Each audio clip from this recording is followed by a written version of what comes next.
Thank you, Mr. President. I owe you an apology. There's a recording that includes a moment of human failure, words spoken in frustration, caught on tape. My words were inappropriate, unprofessional, and beneath the dignity of my office. I personally reached out, President Perky, to apologize. These words were unworthy of this office and me. Mr. President, you're always kind and courteous to me, and I'm sorry for my ill-chosen words. I'm very sorry. Additionally, I want to clarify a recent statement I made concerning the Wilmington Police Department. When discussing an investigation practices, I was specifically referring to procedures from approximately 50 years ago, a half-century ago, not the present police department. I should have been clearer about the historic context, and it's no secret one of my goals as mayor is to help strengthen the police department, shared by many of the officers. And I apologize for any confusion that my statement may have caused. So I hope that that can clarify some of the circulation of the tapes going around on social media. I do want to address another issue briefly. For years now, our municipal government has been under siege. Each morning brings a fresh deluge of accusations, 6, 7, sometimes 8 messages of scorn, each one carefully crafted to wound, to intimidate, and to break the spirit of public service. At times, our council chambers are transformed into a psychological battleground. Their weapons are not physical, but their impact leaves scars just as deep.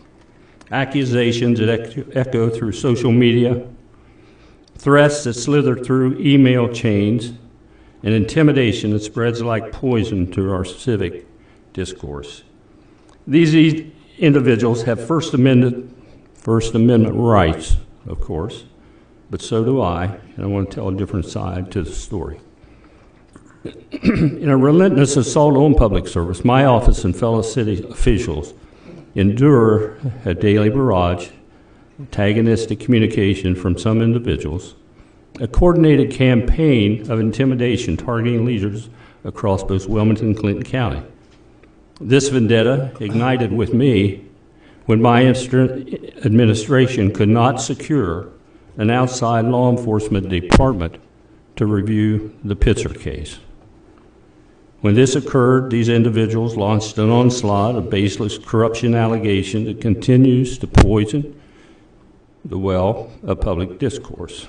According to the Court of Appeals, 12th Appellate District of Ohio, Warren County transcripts, one of the individuals circulating the recording I mentioned earlier had sent this email to the Montgomery County coroner. If we don't get the records at once, I'm putting you and every photo I can find of you all over the internet as one of the murder cover-up doctors. Your family will be crushed and embarrassed. It's not like going to be right of you to allow your family to be put out there like that. But the fact is, the more you ignore us, the angrier we get, as any parent would. I hope to hear from you by the end of the day. If not, I'll start sending you the true internet posts I create about you. This individual said in one email to the coroner that because of the alleged action of this coroner and others, the entire world will know why people burn our effing cities and have no respect for law enforcement. They're liars and aid in murders. At one point, the individual tried to friend the coroner on Facebook and sent a message which said, I see you're a hometown Clinton County resident. This could be good or bad. I hope good, I really do. And they even tried to intimidate by claiming connection to NCIS.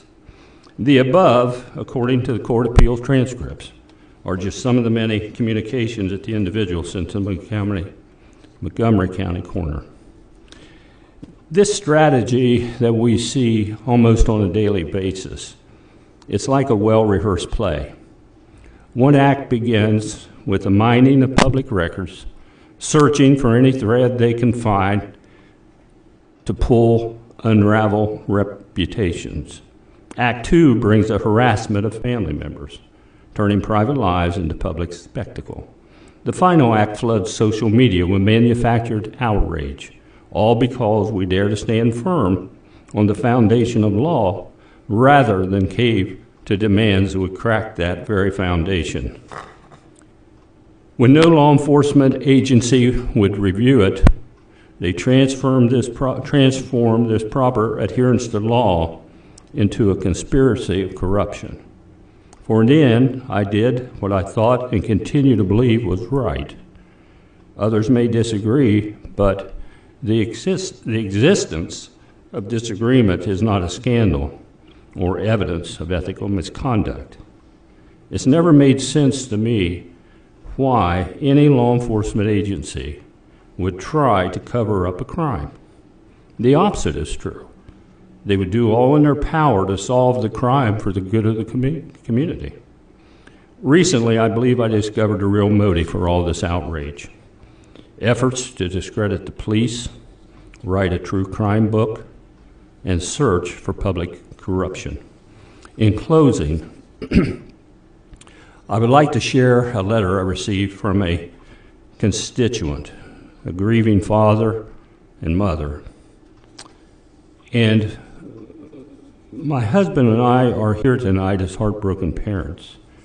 For years, the shadow accusation has hung over my son's name, a specter of guilt motivated not by evidence, but by the unchecked venom of two men, Mr. Pitzer and Mr. Petrey. They've stood before this council time and time again, and their voices raised in anger, their fingers pointed in blame. My son, they have proclaimed to all who would listen, is a murderer. The weight of this unproven claim has been crushing, a slow-motion demise of his spirit, his pride, his very sense of worth. Imagine, if you can, the daily torment of walking through your hometown, seeing familiar faces turn away in suspicion and fear. This is a reality my son has endured, all because two men have seen fit to exploit a tragedy for their own self-interest. It's time to hear the truth. Mr. Pitzer and Mr. Petrey have proudly proclaimed they're going to write a true crime book and film a movie for financial gain. They recently brought in Channel 12 to sensationalize that death with the hopes of making money on the unfortunate drowning of their daughter, Casey. In December 2023, Mr. Petrey emailed a former city elected official with the following words: "The plan is to captivate all those outside Clinton County and around the world, and you should know how popular true crime community is on TikTok, X, and Instagram. They feast on murder mysteries and public corruption scandals. Casey's case will captivate this country when put together properly. We really need to help Greg start digging down on TikTok, going live with our upcoming shows. We plan on starting at the beginning of the year after we beef up the studios. Greg has over 1 million collective views on his daughter's TikTok, over 1 million and thousands of comments. Good, right? You know, the death, excuse me, of Casey Pitzer is a sorrow we all share in. But that sorrow does not give license to destroy another young life with unfounded accusation. And yet Mr. Pitzer and Mr. Petrey persist. Their zeal for blame unchecked by reason or compassion. They've sought to profit from their plan to turn private tragedy into public spectacle for the sake of personal gain. What depths of callousness must a soul sink to that it would seek to enrich itself on the memory of a lost child? Make no mistake, Pitzer and Petrey's motive is it's about money, not about truth or justice. We cannot stand idly by while these two men continue their campaign of destruction. My son, like all of us, deserves the presumption of innocence. the chance to live free from the crushing weight of baseless accusations. I beg of you, do not let two men hiding behind the shield of the First Amendment be allowed to forever damage another life. Justice demands more than this. Decency demands more than this. Think of your own sons and daughters. Could you bear to see their name, their reputation dragged through the mud? Do we live in a world of loud falsehoods, reign where fear and cruelty hold control, or is a world where truth rolls down like a mighty river? Do not let these